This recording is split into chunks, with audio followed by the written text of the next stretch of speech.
हाँ जी बेटा, आज हम करेंगे principles of art. Principles of art क्या होते हैं? प्रिंसिपल ऑफ आर्ट होते हैं जो हम अपने जो एलिमेंट्स हैं उनको ऑर्गेनाइज करते हैं और एक अच्छी सी पेंटिंग हमारी बनती है। आर्ट वर्क जब भी करते हैं तो उसमें क्या है, हमारे एलिमेंट्स को उसको बांध के रखना और अच्छे तरीके से लगा के, मतलब कि पेंटिंग में एक ब्यूटी बनाने के लिए इनका प्रयोग किया जाता है। ये सिद्धांत होते हैं आर्ट के, और इनके बिना कोई भी हम आर्ट वर्क करते हैं तो इनके बगैर वो अच्छा नहीं बनता है। क्योंकि बेटा हर चीज़ का एक सिद्धांत होता है, उनका एक रूल्स होता है। अगर हम उसके अकॉर्डिंग, मान लो कोई पेंटिंग बना रहे हैं, उसमें कलर ज़्यादा कर दिए या वो किसी भी चीज़ की कम मात्रा या अधिक मात्रा होती है, वो अनबैलेंस कर देती है और जिससे वो अच्छी नहीं बनती। तो इसलिए प्रिंसिपल ऑफ आर्ट का हमें नॉलेज होना बहुत ज़रूरी है।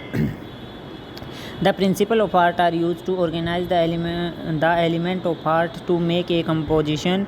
जो आर्ट होते हैं, इसके प्रिंसिपल ऑफ आर्ट होते हैं, उनको वो एलिमेंट को ऑर्गेनाइज करते हैं उसको कंपोजिशन बनाने के लिए। Every artist or student and a person who can appreciate any already has a basic understanding of the principle of art. An art work is complete only when the principal art are successfully executed. इसने बताया है कि हर कोई artist हो या student हो या कोई भी मतलब एनी पर्सन होता है जो आर्ट बनाना चाहता है, तो उसके लिए ये बेसिक मतलब प्रिंसिपल ऑफ आर्ट की अंडरस्टैंडिंग बहुत ज़रूरी है, समझना बहुत ज़रूरी होता है। और जब तक एक आर्ट वर्क कंप्लीट नहीं होता, जब तक वो अच्छी तरह से प्रिंसिपल ऑफ आर्ट नहीं समझ लेता। तो वो कौन कौन से प्रिंसिपल ऑफ आर्ट हैं वो हम पढ़ेंगे। फर्स्ट है हमारा बैलेंस। तो बैलेंस क्या चीज़ होती है? बैलेंस होती है मतलब संतुलन। हर चीज़ में संतुलन बना होना चाहिए जो हम आर्ट वर्क करते हैं उसमें। Balance is the arrangement of art element to produce visual symmetry and in a composition. इसने बताया है कि जो बैलेंस होता है वो अरेंजमेंट करता है हमारे जो आर्ट एलिमेंट होते हैं, लाइन, फॉर्म, शेप इनकी, और उसमें मतलब अच्छे तरीके से उनको अरेंजमेंट करके तब वो कंपोजिशन बनती है। The visual weight and stability should be study and justify, otherwise there is a discomfort in the visual appeal. Balance can be classified into 3 main type. इसमें यही बताएगा कि बैलेंस होता है, बैलेंस इनको एलिमेंट्स को अरेंज करके और हमारी जो कंपोजिशन है उसको कंप्लीट करता है, और उसके बगैर हमारी जो कंपोजिशन है वो अच्छी नहीं बनती है। तो इसलिए, और ये जो हमारा बैलेंस है वो 3 प्रकार का होता है: फॉर्मल बैलेंस, इनफॉर्मल बैलेंस और रेडियल बैलेंस।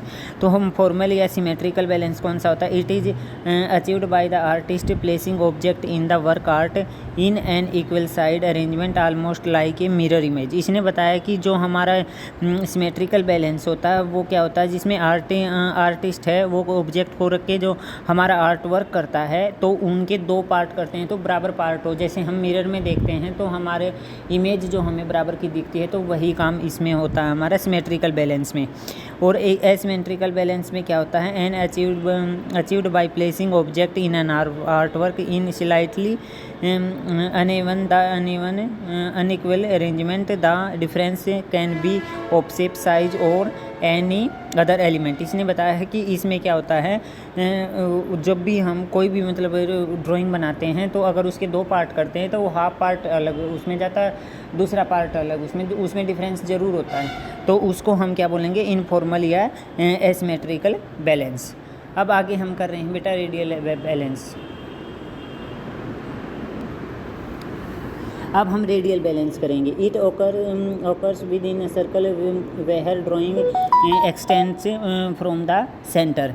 इसने देखो इसमें क्या दिया गया है, सेंटर में से हम क्या होता है जब बनते हैं रेडियल बैलेंस, जब हम सेंटर में से कोई भी फिगर निकालते हैं। जो हमारे इसमें पे देखो, फर्स्ट हमारी दी है फॉर्मल की, सेकंड जो हमारी पिक्चर दिखाई गई है इसमें वो इनफॉर्मल की, और थर्ड वाली दिखाई गई है रेडियल बैलेंस की। जो एक सेंटर से निकालते हैं और वो चारों तरफ एक जैसी होती है और एक सर्कल के अंदर बनती है, ये इसको बोलते हैं रेडियल बैलेंस। फिर आता है एम्फेसिस या डोमिनेंस। एम्फेसिस इज द स्ट्रेस और insistence on one part over another to draw attention to the part in a composition. इसने बताया है कि इसमें क्या है कि भाई जो हमारा अवधारणा प्रभुत्व होता है वो पूरी पिक्चर में हमारे जो आँखों के ऊपर जोर डालते हैं, या फिर हम वैसे ही जब कोई पिक्चर देखते हैं ना तो उसमें हमारा ध्यान ऑटोमेटिकली एक पॉइंट पे जाता है, सारी पिक्चर पे न जाकर एक पॉइंट को हाईलाइट करते हैं और उसके ऊपर जाता है, उसको हम एम्फेसिस बोलते हैं। Emphasis refer to the creative centre of interest और focal point, the place where your eyes first land. इसने बताया कि ये उसके अंदर इंटरेस्ट पैदा करने के लिए दिखाया जाता है और उसको केंद्रीय पॉइंट दिखाने के लिए, जहाँ पे हम देखते ही, जब हम पिक्चर को देखते हैं तो हमारे सीधे उस पॉइंट पे, फोकल पॉइंट पे हमारा ध्यान जाता है। It occurs when the artist manipulating and arrange the element of art so that attention is drawn a particular area। इसने बताया है कि यह तब होता है जब आर्टिस्ट है मैनिपुलेट्स करता है अरेंजमेंट ऑफ एलिमेंट को और हमारा ध्यान बिल्कुल एक पार्टिकुलर एरिया पे जाता है। जैसे इस पर पिक्चर दिखाई गई है, ये पिक्चर दिखाई गई है बेटा, ये छोटे छोटे सर्कल ब्लैक दिखाए, इसमें रेड और येलो दिखाएगा, हमारा डायरेक्ट ध्यान उसके ऊपर जाता है। फिर ये छोटे छोटे फिगर दिखाए गए हैं फर्स्ट, उसमें एक बड़ा होल दिखाएगा, तो हमारा देखते हैं तो सीधा ध्यान उस होल के ऊपर जाता है, तो इसको हम एम्फेसिस या डोमिनेंस बोलते हैं। In the above picture the artist has used space and colour contrast to create the desire emphasis. इसमें यही बताया है कि भाई वो क्या है, आर्टिस्ट जब पिक्चर बनाता है तो उसमें कलर कंट्रास्ट या फिर ड्राइंग के द्वारा उसमें एम्फेसिस बना देता है, पैदा कर देता है। रिदम या मूवमेंट, रिदम या मूवमेंट क्या होता है, इसमें हम कोई भी फिगर होती है उसको बार बार उसकी पुनरावृत्ति करते हैं और वो किसी पार्टिकुलर पर्पज़ के लिए यूज़ करते हैं, तो उसको हम मूवमेंट बोलते हैं, रिदम बोलते हैं, यानी कि किसी भी चीज़ की पुनरावृत्ति को। ओके तो इसमें बोला रिदम और moment refer to suggestion of motion through the use of various element, it is the repetition of art element to provide a progressive and relative movement. इसने बताया है कि इसमें रिपीटेशन होती है आर्ट एलिमेंट की और हमें वो एक प्रोग्रेसिव और रिलेटिव मूवमेंट दिखाता है, प्रोवाइड करता है। When we see the art work, जब हम आर्ट वर्क देखते हैं कंसेंसली और subconsciously our eyes move in rhythm, और जब हम उसे देखते हैं हमारी आंखें एक लय में चलती है, कोई भी चीज़ देखते हैं हम उसे एक रो में चलती हैं।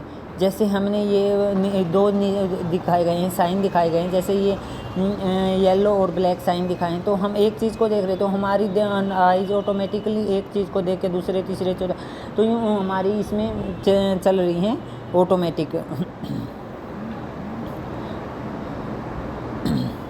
Generally A pattern repetition of और reoccurrence of a design elements is used to create rhythm when establishes a visual beat. In the following image the repetition of color or pattern in creating a visual beat। इसने बताया है कोई भी दृश्य मतलब बनाने के लिए, कोई भी दृश्य बनाने के लिए उसमें हम कलर के द्वारा, पैटर्न के द्वारा रिपीटेशन, उसको दोहराने की उसकी पुनरावृत्ति पैदा होती है, तो उसे हम क्या बोलते हैं, रिदम बोलते हैं। फिर आता बेटे प्रोपोर्शन। प्रोपोर्शन क्या चीज़ होती है, प्रोपोर्शन होती है हमारा मतलब कोई भी पिक्चर बनाते हैं तो उसका अनुपात होना चाहिए। जैसे हमारे पास जो चीज़ रखी हुई है वो हमें बड़ी दिखाई देगी, दूर की चीज़ है वो छोटी दिखाई देगी।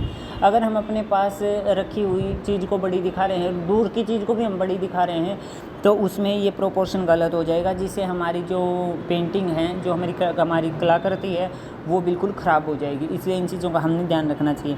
Proportion in the size of part in relation to a whole and to one another.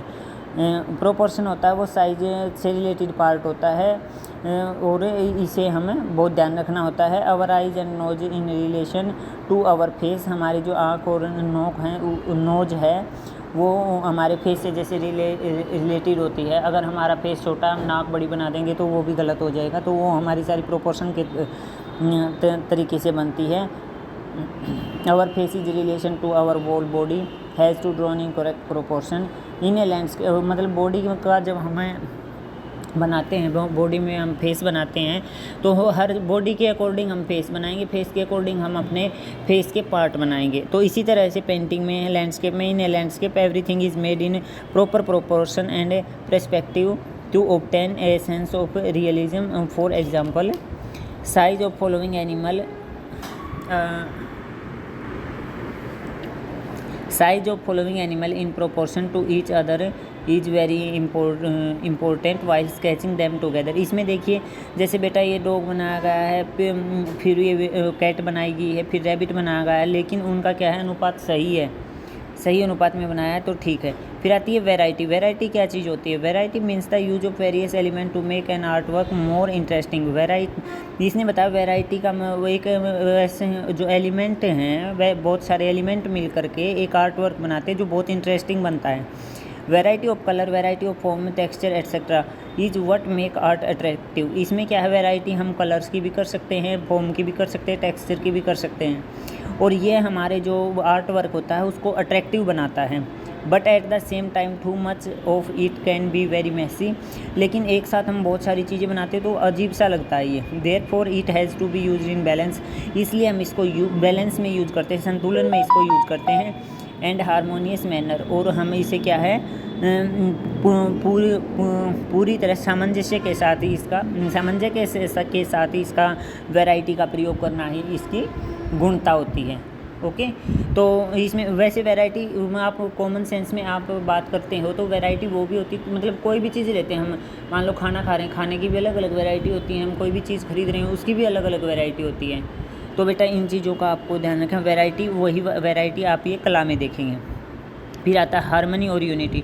Harmony और यूनिटी क्या चीज़ होती है?